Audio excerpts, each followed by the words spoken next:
నమస్తే yours news కి స్వాగతం.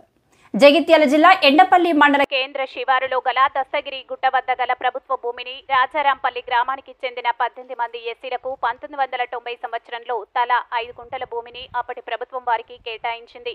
ఈ భూమిని 1990 నుంచి వారు సాగు చేసుకుంటూ జీవనోపాధి కొనసాగిస్తున్నామని భూ యజమానులు తెలిపారు. ఈ భూమిని గతంలో రాజారాంపల్లికి పట్వారిగా పనిచేసిన రమేష్ అనే వ్యక్తి వారికి కేటాయించిన భూములకు పట్టా చేసి పాస్బుక్కులు ఇప్పిస్తానని ఒక్కొక్కరి వద్ద 1000 రూపాయలతో పాటుగా సంబంధిత పత్రాలను తీసుకెళ్లడానికి కానీ వారికి భూమి పట్టా చేయకుండా ఇతరుల పేర్ల మీద పట్టా చేయించాడని రోధిస్తున్నారు. సంబంధిత అధికారులు వారికి చెందవలసినటువంటి భూమిని ఇప్పించి వారికి తగిన న్యాయం చేయవలసిందిగా ఆవేదన వ్యక్తం చేస్తున్నారు.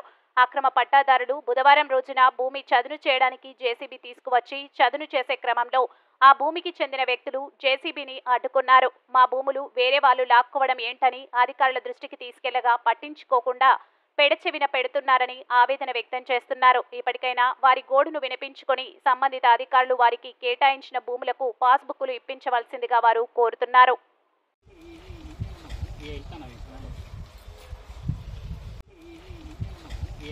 అయితే ఇక్కడ ఉన్న సమస్య ఏంటిదంటే 1990లో మాకు రెవెన్యూ అధికారిచే 18 మందికి 5 గుంటల చొప్పున మాకు పంచి ఇవ్వడం జరిగింది. అయితే ఆ క్రమంలో ఈ రమేష్ అనే వ్యక్తి రాజారాంపల్లికి పటివారిగా చేసినాడు. అయితే దీన్ని పట్టా చేపిస్తానని చెప్పి మా దగ్గర నుంచి ప్రతి ఒక్కరి నుంచి 1000 రూపాయలు వసూలు చేసుకొని వేరే వాళ్ళ కుటుంబీకుల మీద మనిషికి కొంత పట్టా వేసిండు. ఇప్పుడు దాన్ని ఈ భూమిని కబ్జా చేసుకోవాలని జేసీబీ తోటి తవ్వించడానికి వచ్చారు.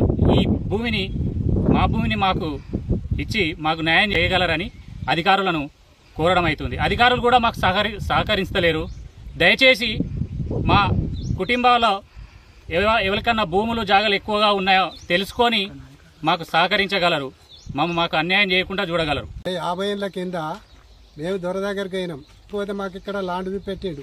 ల్యాండ్ చూపెడితే కొత్త పట్టలు చేసుకున్నారు. ఫస్ట్ ఇది మేము ఇక్కడ లడాయికి వచ్చినాం. లడాయికి వచ్చినాక మాకు వచ్చింది భూమి. ఇది మేమే చేసుకున్నాం. 50 ఏళ్ళ ఉంది. చేసుకున్నాక మధ్యలో మావాడు సర్పంచ్ ఉంటే ఏమైంది కదా, ఆ రమేష్ అన్నోడు ఇక్కడ పటవర్తానం చేసిండు. అయినే ముసలోళ్ళ దగ్గర మనిషికి 1000 రూపాయలు తీసుకొని కాగితాలు తీసుకొని 18 మంది కాగితాలు తీసుకొని పైసలు తీసుకొని వాళ్ళు ఈ భూములు అట్లా చేసిర్రు.